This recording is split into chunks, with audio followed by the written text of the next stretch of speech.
Hello, everyone. Welcome to another installment of Erin's Book Club.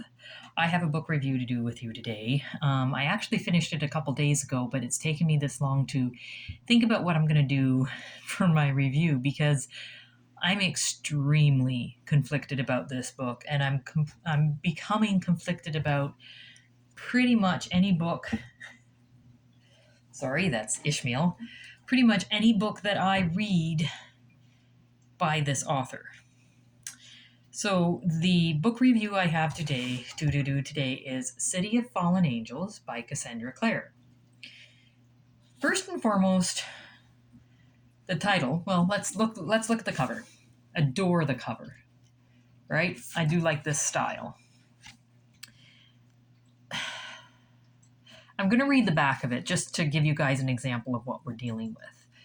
The mortal war is over. Clare Frey is back in New York. She's training to become a shadow hunter and to use her unique power. Downworlders and shadow hunters are at peace at last, and, most important of all, Clare can finally call Jace her boyfriend. But nothing comes without a price. Someone is murdering shadow hunters, provoking tensions that could lead to the Second Bloody War. Clary's best friend Simon can't help her. Everywhere he turns, someone wants him on their side, along with the power of the curse that's wrecking his life. When Jace begins to pull away from Clary without explaining why, she is forced to delve into the heart of a mystery whose solution reveals her worst nightmare. She has set in motion a terrible chain of events that could lead to her losing everything she loves, even Jace. So that back sounds really cool. And I was kind of edgy about getting this one anyway because this is the fourth book in a series of with these characters, where the third book, I felt that was done. We didn't really need another book to continue on with this. And for the most part, we don't. We could have cut this off, replaced Jace and Clary with two different named characters, and had the same story again, which leads me to my other point. The book itself is a very quick read. You get through a nice thick book with no time at all. It kind of feels like putting on an old sweater. But the problem is, along with that old sweater, is the sweater, with the amount of use it gets holes and rips and stains and dirt, and it doesn't look as good as it once did. That's what I'm finding out with with Cassandra Clare's stuff. And for the first little bit, I was like, okay, this is a young adult thing. This is what the young adult reads are. But every one of her books is one of three things. It's a love triangle where one can't decide which one to be with, and usually that person decides to be with the one that's treating them the worst. And then in the end, it doesn't matter because the person gets to get with everybody. Or it's two people that are absolutely in love, but for some reason they can't be together, be it like they're from different walks of life or whatever. They can't be together. Or the worst one of all is someone's in absolute love with somebody else, but that somebody else treats that person absolutely horribly, like abusive, and they still want to be with that person.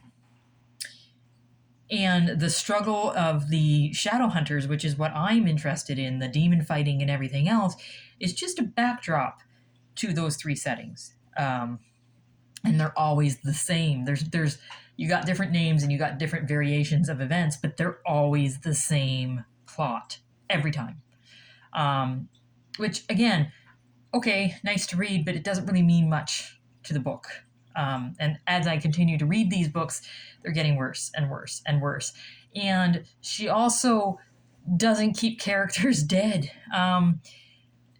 Like in this book, or the book before, Jace, the main character, gets killed, and the one that loves him has somebody resurrect him, which I don't like, but it worked for the book. Now all of a sudden that's a problem. Now it's like the author said, okay, well, now there's consequences for it, which just felt cheap and tacked on.